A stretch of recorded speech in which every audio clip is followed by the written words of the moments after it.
Ladies and gentlemen, hello and welcome to a new episode of our program Cultural Magazine, during which I'm going to bring you the latest cultural movement taking place in Egypt.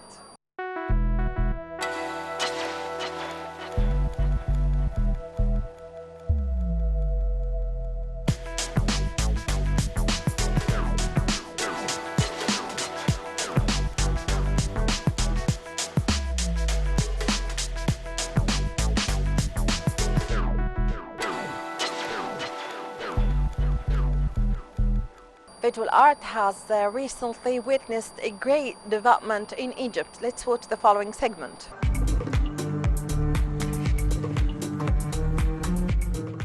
Today we will be observing the annual Heritage Arts Gathering, which is held in a historic ambience at the Islamic Arts Museum, which only adds authenticity to the spirit of the gathering.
It's a very important event for all of us because it combines what modern Egyptian artists, photographers, painters see of Islamic art today.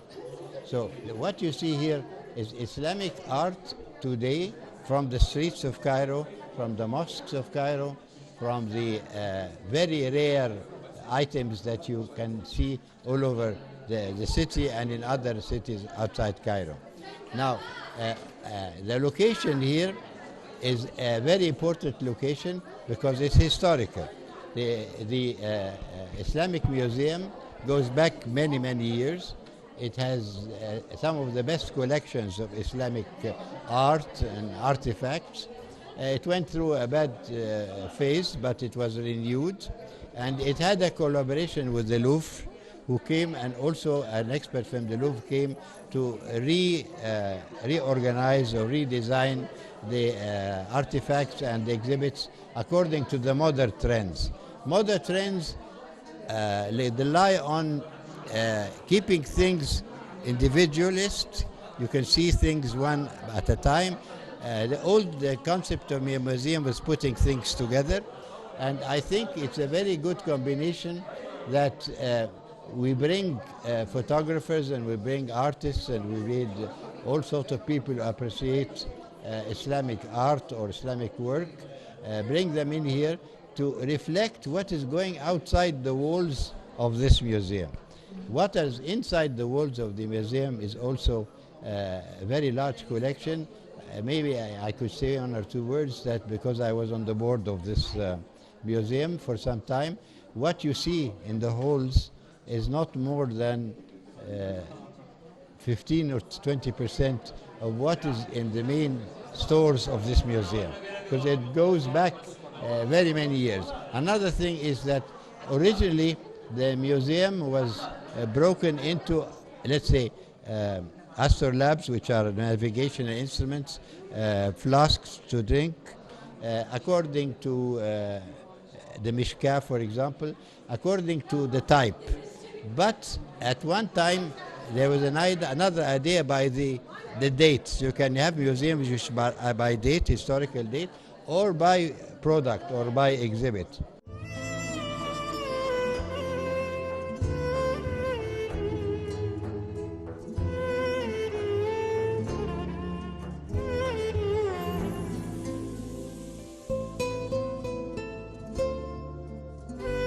The Museum of Islamic Art in Cairo.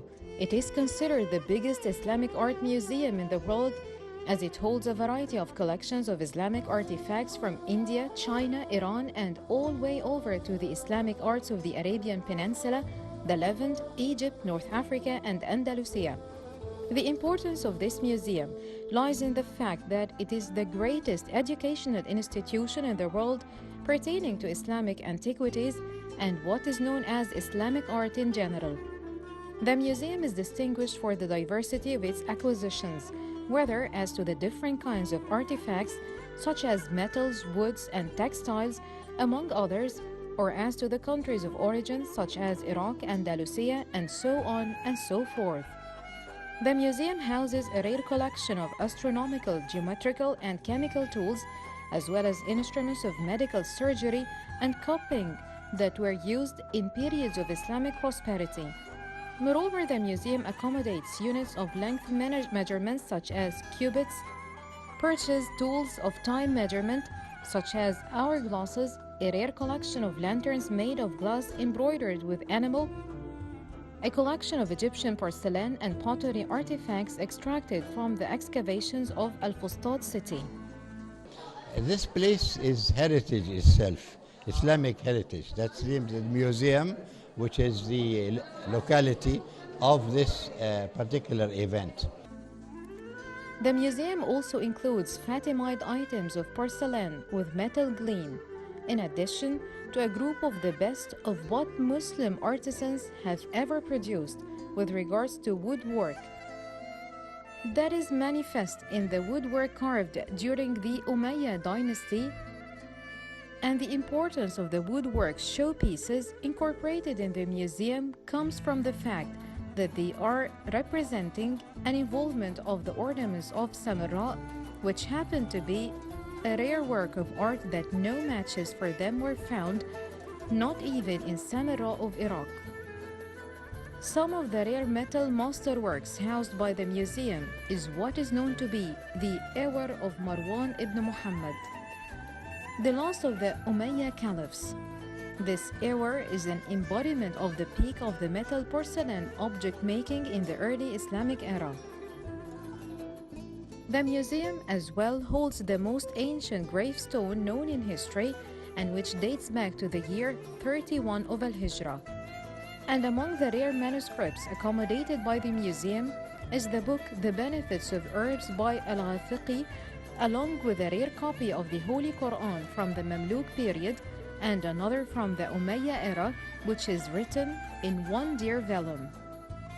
The number of showpieces and artifacts housed by the museum is over 103,000 pieces, but only 2,500 pieces of them will go on show, and this is to give those precious artifacts a better chance and more space to be closely seen and appreciated by the visitors.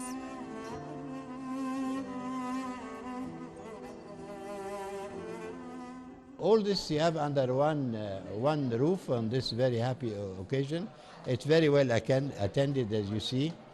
Many of the artists take great pleasure, and I think for anybody who's exhibiting, I've got let's say a modest exhibit from what they call a locker, a brass locker which you used to lock on the doors of a mosque before you're allowed to enter. And it's a beautiful piece of copper or brass. You know, copper and brass are interchangeable, and it's very well worked with all the symbolic, let's say, characteristics of Islamic art. You know, Islamic art depends on vegetarian or let's say things that come out of plants, plant life. It also comes out of shapes and geometrical shapes, but it does not come out in our world of faces or human faces. So geometrical shapes are the characteristic of Islamic art, and I think that you can see, if you care to photograph it, of a door knocker of a very famous Islamic mosque in Cairo.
This way, yes, of course, it preserves our heritage because we are transmitting with all our techniques, either by painting or by photography or even by writing. I write also.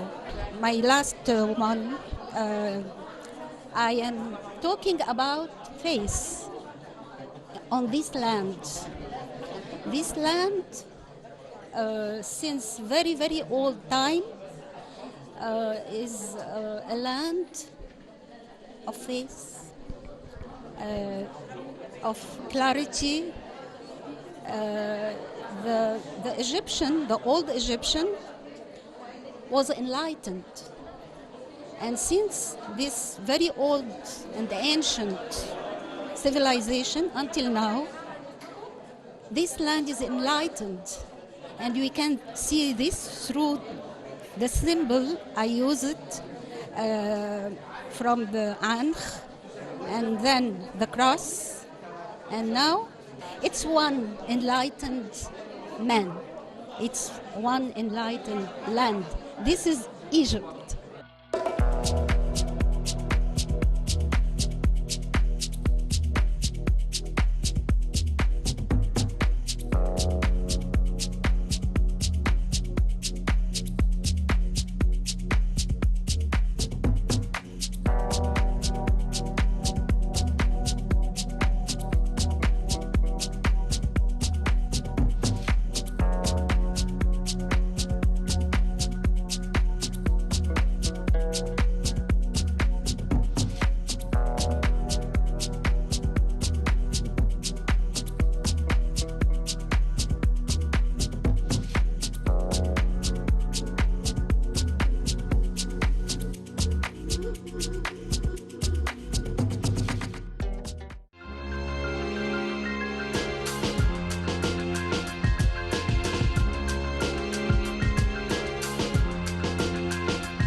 The Cairo Opera House plays a big role in the cultural movement in Egypt.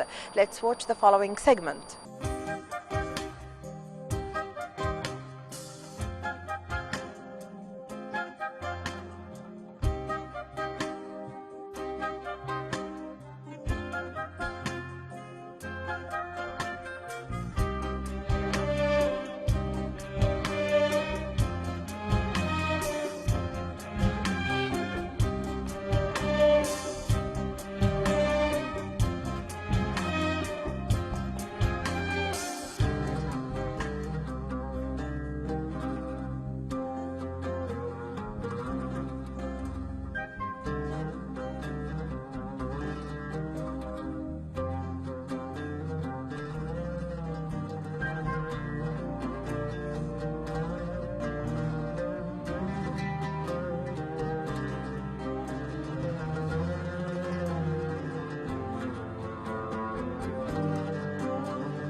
The Opera House has a very important role to play, and they're doing excellent work.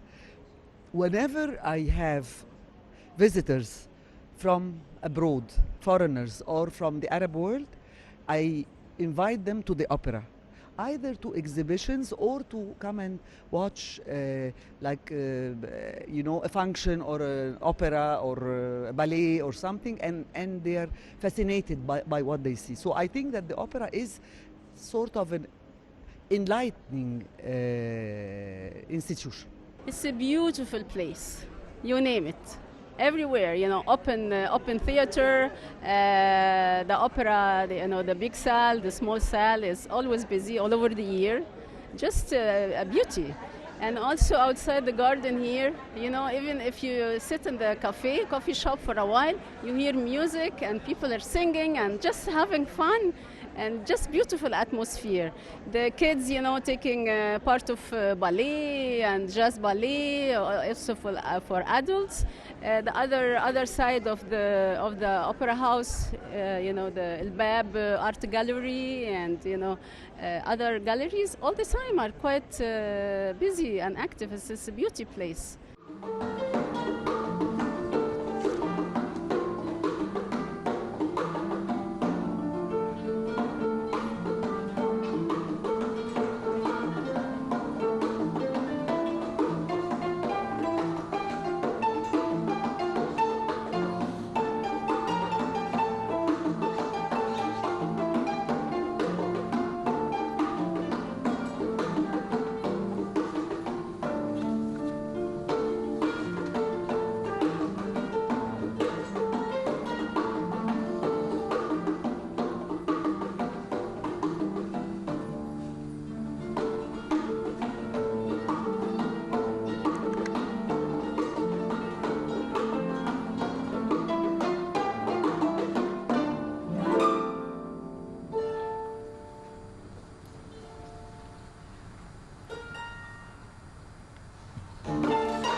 The art of photography has recently witnessed a great development in Egypt. Let's watch the following segment.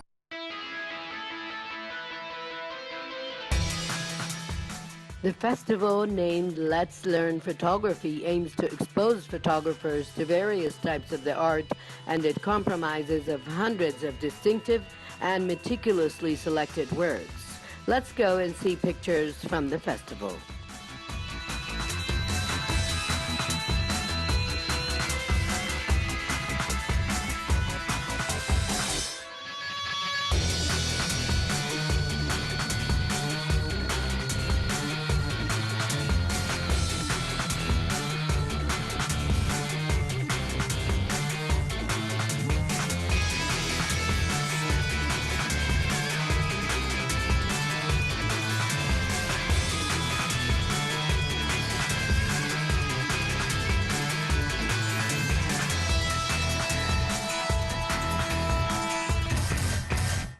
This is the third one.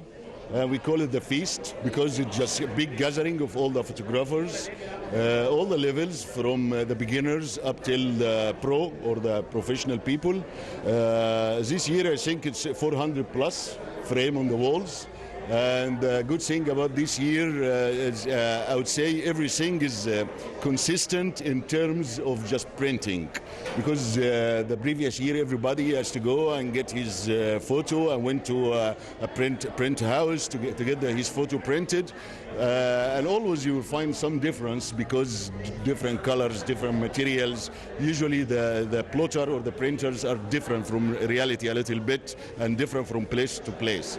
So this year the most interesting thing is everybody printed on the same machine, and it's just state-of-the-art machine, and it just really, you will find it's if you look at the quality of the print and how it looks, and it's really reflect what actually captured by the camera, which is a big advantage. Plus numbers increase. I think we are 75 up to 100 this year, apart from the previous year.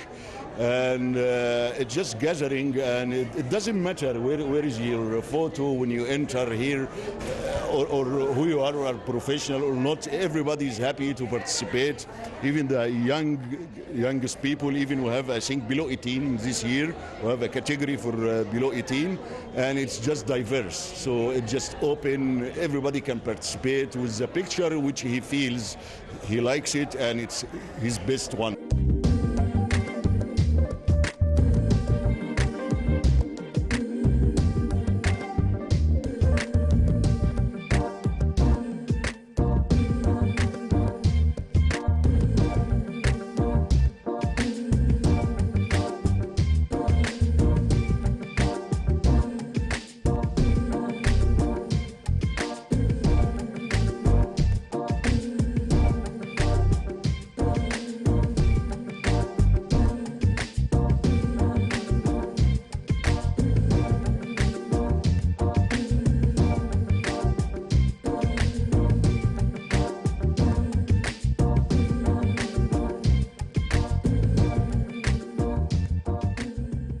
This is a nice occasion for all of us to participate in one of the most important exhibitions here in Egypt.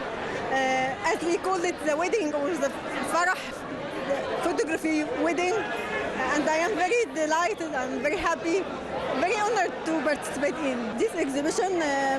There is no limit in ages. We are young and old, our professors and our colleagues.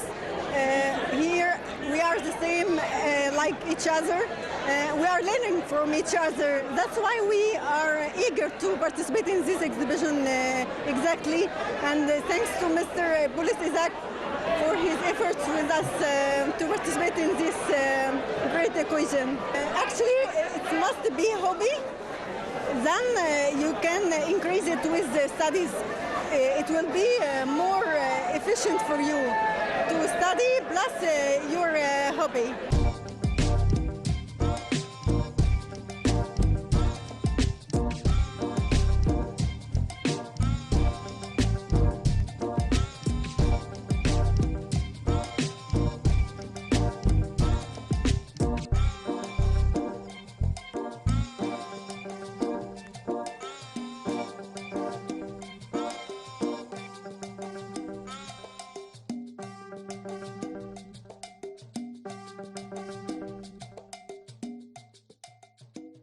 الموهبة محتاجة دراسة أكيد الموهبة بتبقى موجودة. Talent needs academic support to be enriched. As for today's exhibition, Let's Learn Photography, I can see a clear difference from one time to another, as it has been held annually for the last 4 years. And I have participated in all 4 times. In this year's exhibition, we have 426 photographs taking part. We as organizers have taken permission to spread the exhibition to 2 other halls so that it can be good enough for the abundant number of participating photographs. It is considered the largest photography event in Egypt, with professionals and amateurs taking part. It is distinctive in being a general exhibition that you find pictures from the sea to landscape, as well as portraits. I had participated in an exhibition last year in Kazakhstan, and I took a picture of a little girl in a military outfit, and I decided to display it in today's exhibition.